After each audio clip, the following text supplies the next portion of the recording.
ಎಲ್ರಿಗೂ ನಮಸ್ಕಾರ. ನಾನು ಇವತ್ತಿನ ವಿಡಿಯೋದಲ್ಲಿ ಶಾವಿಗೆ ಉಪ್ಪಿಟ್ಟು ಮಾಡೋದು ತೋರಿಸ್ತಾ ಇದ್ದೀನಿ. ಈ ಶಾವಿಗೆ ಉಪ್ಪಿಟ್ಟನ್ನ ತುಂಬ ಈಸಿಯಾಗಿ ಟೇಸ್ಟಿಯಾಗಿ ಮಾಡ್ಕೋಬೋದು ಆರಾಮಾಗಿ ಕಡಿಮೆ ಟೈಮಲ್ಲಿ. ಬನ್ನಿ ಆಗಿದ್ದರೆ ಇದಕ್ಕೆ ಏನೇನು ಇಂಗ್ರೀಡಿಯೆಂಟ್ಸ್ ಬೇಕು ನೋಡೋಣ. ನಾನಿಲ್ಲಿ ಒಂದು ಬಟ್ಲು ಶಾವಿಗೆ ತೊಗೊಂಡಿದ್ದೀನಿ. ನಾರ್ಮಲ್ ಪಾಯಸ ಮಾಡ್ತೀವಲ್ವ ಆ ಗೋಧಿ ಶಾವಿಗೆ ತೊಗೊಂಡಿರೋದು. ಇನ್ನು ಅದಕ್ಕೆ ತುಪ್ಪ, ಎಣ್ಣೆ ಮತ್ತು ಒಗ್ಗರಣೆಗೆ ಮೆಣಸಿನ್ಕಾಯಿ, ಚಿಕ್ಕದಾಗಿ ಕಟ್ ಮಾಡ್ಕೊಂಡಿರೋದು ಈರುಳ್ಳಿ, ಕ್ಯಾರೆಟು, ಬೀನ್ಸು ಮತ್ತು ಒಣಮೆಣ್ಸಿನ್ಕಾಯಿ, ಸ್ವಲ್ಪ ಇದು ಕರಿಬೇವು, ಕಡಲೆಬೇಳೆ, ಉದ್ದಿನಬೇಳೆ ಮತ್ತು ಗೋಡಂಬಿ ತೊಗೊಂಡಿದ್ದೀನಿ. ಒಂದು 6 ಗೋಡಂಬಿ ಕಟ್ ಮಾಡಿ ಇಟ್ಕೊಂಡಿದ್ದೀನಿ. ಇನ್ನು ಸಾಸಿವೆ, ಜೀರಿಗೆ ತೊಗೋಬೇಕು. ಇನ್ನು ಸ್ವಲ್ಪ ಲೆಮನ್ ಜ್ಯೂಸ್ ತೊಗೊಂಡಿದ್ದೀನಿ. ಇನ್ನು ಕೊತ್ತಂಬರಿ ಸೊಪ್ಪು, ರುಚಿಗೆ ತಕ್ಕಷ್ಟು ಉಪ್ಪು. ಇಷ್ಟು ಐಟಮ್ಸ್ ಬೇಕು. ಬನ್ನಿ ಆಗಿದ್ರೆ ಯಾವ ಥರ ಮಾಡೋದು ಅಂತ ನೋಡ್ಕೊಳ್ಳೋಣ. ನೋಡಿ, ನಾನು ಫಸ್ಟ್ ಒಂದು ಬಾಣಲಿ ಬಿಸಿಗಿಟ್ಟು ತುಪ್ಪ ಹಾಕ್ಕೊಂಡಿದ್ದೀನಿ 1 ಸ್ಪೂನು. ತುಪ್ಪಕ್ಕಾದಮೇಲೆ ನಾನೇನು ಗೋಡಂಬಿ ಕಟ್ ಮಾಡಿ ಇಟ್ಕೊಂಡಿದ್ನಲ್ವ ಅದನ್ನು ಫಸ್ಟು ನಾನು ಗೋಲ್ಡನ್ ಬ್ರೌನ್ ಫ್ರೈ ಮಾಡಿಕೊಂಡು ತುಪ್ಪದಲ್ಲಿ ಅದನ್ನು ಸೈಡಲ್ಲಿ ಎತ್ತಿ ಇಟ್ಕೊಂಡ್ಬಿಡ್ತೀನಿ.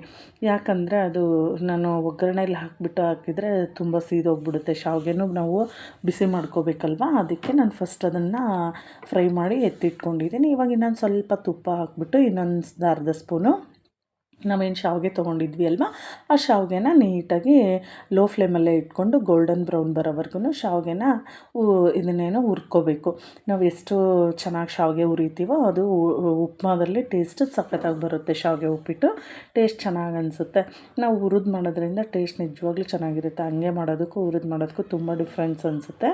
ಹುರಿದು ಮಾಡೋದ್ರಿಂದ ಟೇಸ್ಟು ಜಾಸ್ತಿ ಅನಿಸುತ್ತೆ ಟೇಸ್ಟು. ನೋಡಿ, ಈ ಥರ ಎಲ್ಲ ನೀಟಾಗಿ ಆದಷ್ಟು ಲೋ ಫ್ಲೇಮಲ್ಲೇ ಇಟ್ಕೊಂಡು ಸ್ವಲ್ಪ ಕೈ ಆಡಿಸ್ತಾನೆ ಇರಬೇಕು.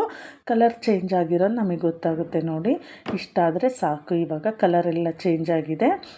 ಆಮೇಲೆ ಟೇಸ್ಟ್ ಕೂಡ ಸೂಪರಾಗಿ ಬರುತ್ತೆ. ಆಮೇಲೆ ಶಾವಿಗೆ ನಾವೇನು ಮಾಡ್ತೀವಲ್ಲ ಬಿಡಿ ಬಿಡಿಯಾಗಿ ಚೆನ್ನಾಗಾಗುತ್ತೆ ಶಾವಿಗೆ ಉಪ್ಪಿಟ್ಟು.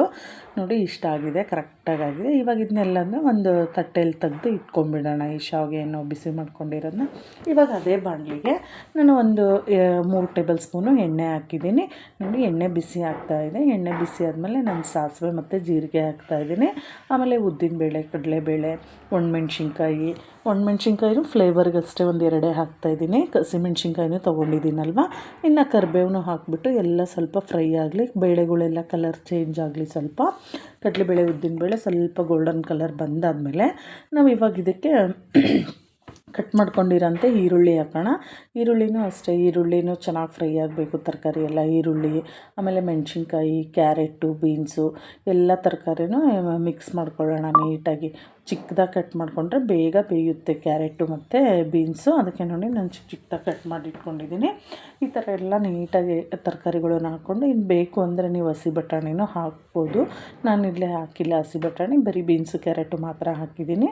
ನೋಡಿ, ಎಲ್ಲ ನೀಟಾಗಿ ಕೈ ಆಡಿಸ್ತಾ ಇರಬೇಕು. ನೀಟಾಗೆಲ್ಲ ಫ್ರೈ ಆಗಲಿ. ಇದು ಚೆನ್ನಾಗಿ ಎಲ್ಲ ನಾವು ಸೇಮ್ ನಾರ್ಮಲ್ ಉಪ್ಪಿಟ್ಟು ಮಾಡ್ತೀವಲ್ವ ಅದೇ ಥರ ಇದು ಕ್ಯಾರೆಟು ಬೀನ್ಸನ್ನು ಚೆನ್ನಾಗೆಲ್ಲ ಬೇಯಬೇಕಲ್ವ, ಅದಕ್ಕೆ ನೀಟಾಗಿ ಮಿಕ್ಸ್ ಮಾಡಿ ಸ್ವಲ್ಪನೇ ಉಪ್ಪು ಹಾಕೋಣ. ಉಪ್ಪು ಹಾಕೋದ್ರಿಂದ ಬೇಗ ಟ್ರಾನ್ಸ್ಪರೆಂಟ್ ಆಗುತ್ತೆ ಈರುಳ್ಳಿ ಮತ್ತು ತರಕಾರಿನೂ ಬೇಗ ಸಾಫ್ಟಾಗಿ ಬೇಯುತ್ತೆ ಅಂತ ನಾನು ಸ್ವಲ್ಪನೇ ಇಲ್ಲಿ ಒಗ್ಗರಣೆಗಷ್ಟೇ ಉಪ್ಪು ಹಾಕಿದ್ದೀನಿ. ನೋಡಿ, ನೀಟಾಗೆಲ್ಲ ಕೈ ಆಡಿಸಿ ಒಂದು ಲಿಡ್ ಕ್ಲೋಸ್ ಮಾಡಿಬಿಟ್ಟು 1-2 ನಿಮಿಷ ಇದನ್ನು ಎಣ್ಣೆಯಲ್ಲೇ ಫ್ರೈ ಆಗೋಕ್ಕೆ ಬಿಟ್ಬಿಡೋಣ. 2 ನಿಮಿಷ ಆದಮೇಲೆ ನೋಡಿ ಚೆನ್ನಾಗಿ ಸ್ವಲ್ಪ ಫ್ರೈ ಆಗಿದೆ ಅಲ್ವಾ. ಇವಾಗ ನಾನು 1 ಬಟ್ಲು ಶಾವಿಗೆ ತೊಗೊಂಡಿದ್ನಲ್ವ ಅದಕ್ಕೆ ನಾನು 1/2 ಬಟ್ಲು ನೀರು ಹಾಕ್ತಾಯಿದ್ದೀನಿ. ಕರೆಕ್ಟ್ ಮೆಸರ್ಮೆಂಟು ಸರಿ ಹೋಗುತ್ತೆ, ಉದುರಾಗಿ ಚೆನ್ನಾಗಿ ಬರುತ್ತೆ. ನಾನು 1/2 ಕಪ್ಪು ನೀರು ಹಾಕ್ಕೊಂಡಿದ್ದೀನಿ. ಯಾವ ಬಟ್ಲಲ್ಲಿ ತೊಗೊಂಡಿದ್ನ ಶಾವಿಗೆನ ಅದೇ ಬಟ್ಲಲ್ಲಿ 1/2 ಬಟ್ಲು ನೀರು ಹಾಕ್ಕೊಂಡು ಸ್ವಲ್ಪ ಉಪ್ಪು ನಾನು ಒಗ್ಗರಣೆ ಮಾತ್ರ ಹಾಕಿದ್ದೆ. ಅದಕ್ಕೆ ಇಲ್ಲಿ ಇನ್ನೊಂದು ಸ್ವಲ್ಪ ಉಪ್ಪು ಹಾಕ್ಬಿಟ್ಟು ಲಿಡ್ ಕ್ಲೋಸ್ ಮಾಡಿಬಿಟ್ಟು ನೋಡಿ ಈ ಥರ ನೀರು ಮಳ್ಳೋವರೆಗೂ ಬಿಟ್ಟಿದ್ದೀನಿ. 1-2-3 ನಿಮಿಷ ನೀರು ಚೆನ್ನಾಗಿ ಮಳ್ತಾ ಇದೆ. ಒಂದು ಸರಿ ಟೆಸ್ಟ್ ಮಾಡ್ಕೊಳ್ಳಿ ಉಪ್ಪು ಅದೆಲ್ಲ ಸರಿ ಇದೆ ಏನೋ ಅಂತ. ಇಲ್ಲಿ ನಿಮ್ಗೆ ಏನಾದರೂ ಕಡಿಮೆ ಬೇಕು ಆಯಿತು ಅಂದರೆ ಇನ್ನೊಂದು ಸ್ವಲ್ಪ ಉಪ್ಪು ಈ ಟೈಮಲ್ಲಿ ಹಾಕ್ಕೋಬೋದು. ಇವಾಗ ನೀರು ಮಳ್ತಾ ಇದೆ ಅಲ್ವಾ. ಇವಾಗೇನು ನಾವು ಹುರಿದಿಟ್ಕೊಂಡಿದ್ವಿ ಅಲ್ವಾ ಶಾವಿಗೆನ, ಆ ಶಾವಿಗೆನೆಲ್ಲ ಹಾಕ್ಬಿಟ್ಟು ನೀಟಾಗಿ ಇದನ್ನು ಮಿಕ್ಸ್ ಮಾಡೋಣ. ಚೆನ್ನಾಗೆಲ್ಲ ಮಿಕ್ಸ್ ಮಾಡಿ ನಾವು ಆದಷ್ಟು ಇದನ್ನು ಸ್ವಲ್ಪ ಲೋ ಫ್ಲೇಮಲ್ಲೇ ಇಟ್ಕೋಬೇಕು. ಶಾವಿಗೆ ಹಾಕಿದ ಮೇಲೆ ಚೆನ್ನಾಗಿ ಬೇಯಬೇಕಲ್ವ, ಶಾವಿಗೆ ಗಟ್ಟಿ ಇರುತ್ತೆ. ಇದು ನೀಟಾಗೆಲ್ಲ ಬೇಯುತ್ತೆ. ಲೋ ಫ್ಲೇಮಲ್ಲೇ ಇಟ್ಕೊಂಡು ಚೆನ್ನಾಗೆಲ್ಲ ಮಿಕ್ಸ್ ಮಾಡ್ಕೊಳ್ಳೋಣ ನೀರಲ್ಲಿ. ಆಮೇಲೆ ಒಂದು ತಟ್ಟೆ ಮುಚ್ಚಿಬಿಟ್ಟು ಒಂದು 2 ನಿಮಿಷ ಇದನ್ನು 2 ನಿಮಿಷ ನಾವು ಇದೇನು ಬೇಯೋಕ್ಕೆ ಬಿಟ್ಬಿಡೋಣ ಲಿಡ್ ಕ್ಲೋಸ್ ಮಾಡಿ. ಆ 2 ನಿಮಿಷ ಆದಮೇಲೆ ಮತ್ತೆ ನೋಡಿ ಆ ತಟ್ಟೆ ತೆಗೆದು ಚೆನ್ನಾಗೆಲ್ಲ ಮಿಕ್ಸ್ ಮಾಡ್ಕೊಳ್ಳೋಣ.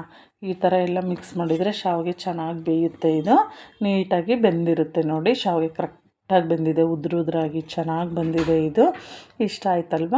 ಇವಾಗ ಇನ್ನು ಲಾಸ್ಟಲ್ಲೆಲ್ಲ ನೀರಿಂದಿದೆಲ್ಲ ಹೋದ್ಮೇಲೆ ಲಾಸ್ಟಲ್ಲಿ ನಾವು ನಿಂಬೆ ರಸ ಹಾಕಬೇಕು. ನಿಂಬೆ ರಸ ಹಾಕಿಬಿಟ್ಟು ನೀಟಾಗೆಲ್ಲ ಮಿಕ್ಸ್ ಮಾಡಿ ಮತ್ತು ಕೊತ್ತಂಬರಿ ಸೊಪ್ಪು ಹಾಕಿ ಚೆನ್ನಾಗೆಲ್ಲ ಮಿಕ್ಸ್ ಮಾಡ್ಕೊಳ್ಳೋಣ. ನೋಡಿ ಇವಾಗೆಲ್ಲ ಶಾವಿಗೆ ಕರೆಕ್ಟಾಗಿ ಬೆಂದಿದೆ, ಆಮೇಲೆ ಉದ್ರಾಗಿ ಇದೆ, ಟೇಸ್ಟ್ ಕೂಡ ಸೂಪರಾಗಿರುತ್ತೆ. ಇನ್ನು ಲಾಸ್ಟಲ್ಲಿ ಕೊತ್ತಂಬರಿ ಸೊಪ್ಪು ಹಾಕಿ ಎಲ್ಲ ಮಿಕ್ಸ್ ಮಾಡಿ ಆದಮೇಲೆ ನಾನು ಗೋಡಂಬಿ ಹಾಕ್ತಾಯಿದ್ದೀನಿ. ಗೋಡಂಬಿನ ಒಗ್ಗರಣೆಲೆ ಹಾಕಿದರೆ ತಿನ್ನಬೇಕಾದ್ರೆ ಎಲ್ಲ ಮೆತ್ತಗೆ ಅನಿಸುತ್ತೆ. ಅದಕ್ಕೆ ಲಾಸ್ಟಲ್ಲಿ ನಾವೇನು ಬಿಸಿ ಮಾಡಿ ಇಟ್ಕೊಂಡಿರ್ತೀವಲ್ವ ಅದಕ್ಕೆ ಲಾಸ್ಟಲ್ಲಿ ಹಾಕಿದೆ ನಾನು. ಈ ಟೇಸ್ಟ್ ಅಂತೂ ತುಂಬ ಚೆನ್ನಾಗಿರುತ್ತೆ. ಪ್ಲೀಸ್ ನೀವು ಒಂದ್ಸರಿ ಟ್ರೈ ಮಾಡಿ ನೋಡಿ, ಕಮೆಂಟಲ್ಲಿ ತಿಳಿಸಿ ಯಾವ ಥರ ಬಂತು ಅಂತ. ಈ ವಿಡಿಯೋ ಯಾರಿಗೆಲ್ಲ ಇಷ್ಟ ಆಯಿತು ಪ್ಲೀಸ್ ಲೈಕ್ ಮಾಡಿ, ಶೇರ್ ಮಾಡಿ, ಸಬ್ಸ್ಕ್ರೈಬ್ ಮಾಡಿ. Thank you.